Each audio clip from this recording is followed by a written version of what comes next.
Welcome to Catholic News World.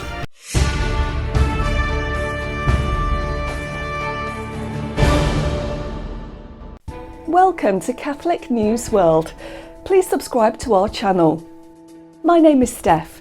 Here are this week's breaking news headlines.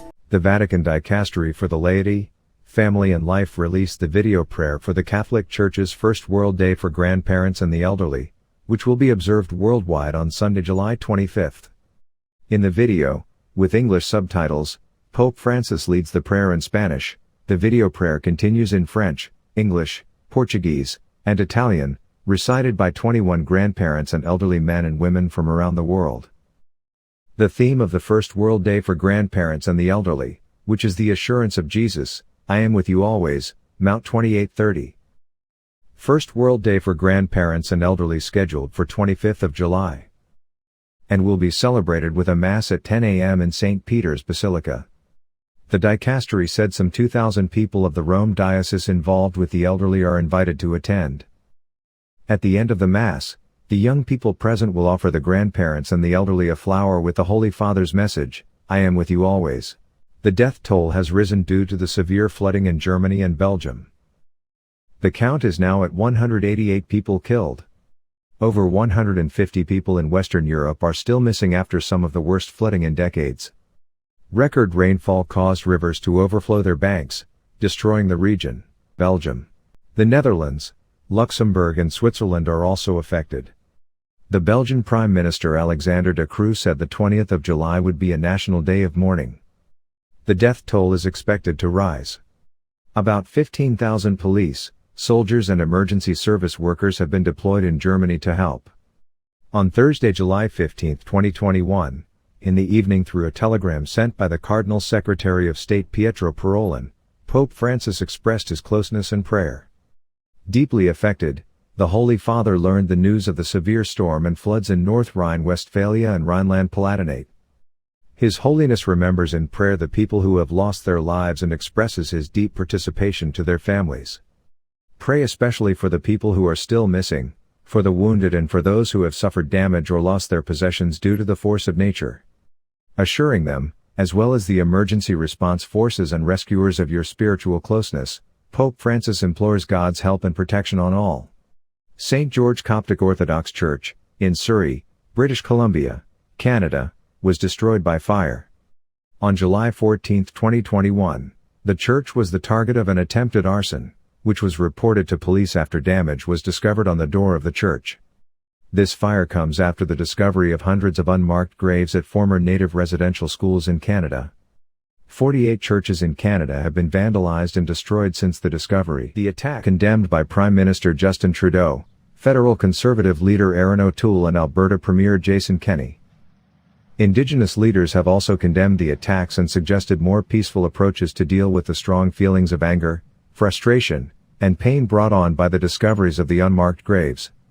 To burn things is not our way, said Perry Bellegarde, National Chief of the Assembly of First Nations. Our way is to build relationships and come together. The most damaging attacks were in Saskatchewan, Alberta, and British Columbia. These western provinces saw 6 separate churches set on fire and destroyed. Most of the churches were over 100 years old. Several Catholic dioceses have issued apologies to the Indigenous community, including Saskatoon Bishop Mark Hagamone, Ottawa Archbishop Marcel Damphus, and Calgary Bishop William McGrattan. Pope Francis will be meeting with Canadian Indigenous leaders in December. Archbishop Salvatore Cordileone of San Francisco issued a statement rebuking the U.S. House Speaker Nancy Pelosi. Nancy Pelosi, the House Speaker and a Democrat of California, on Thursday, July 22, defended push to permit federal funding of elective abortions, and used her own Catholic faith in defense. Nancy Pelosi has blocked a vote on the bill to ban taxpayer-funded abortions 46 times.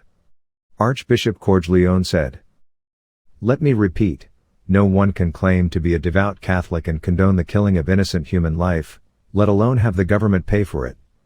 The right to life is a fundamental, the most fundamental, human right, and Catholics do not oppose fundamental human rights.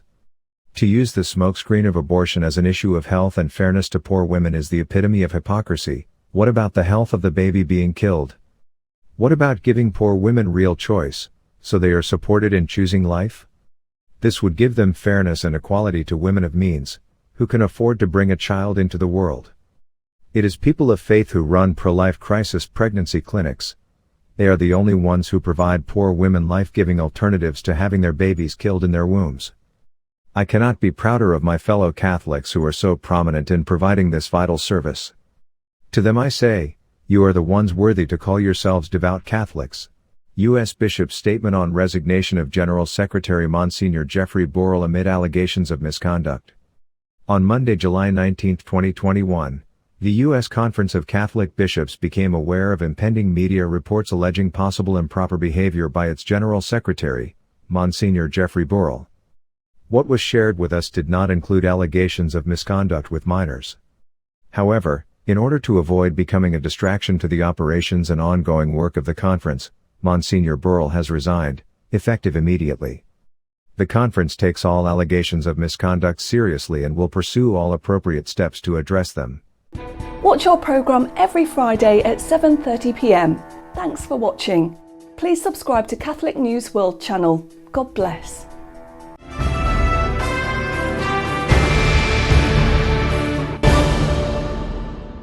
Please subscribe to Catholic News World's YouTube channel. Thanks and God bless.